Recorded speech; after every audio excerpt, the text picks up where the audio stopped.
in today's tutorial, I'm going to show you guys how to copy and paste with special formatting so you don't lose that formatting when you paste the item.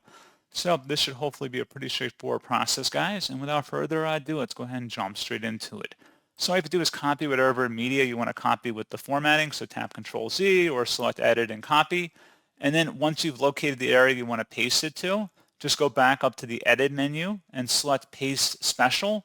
And then you can paste with whatever formatting you want to keep, whether it's with formulas or values, or maybe there's any conditional formatting applied here. You can also just transpose it in here too. And that's pretty much it. So as always, thank you guys for watching this brief tutorial. I do hope that was able to help you out, and I do look forward to catching you all in the next tutorial. Goodbye.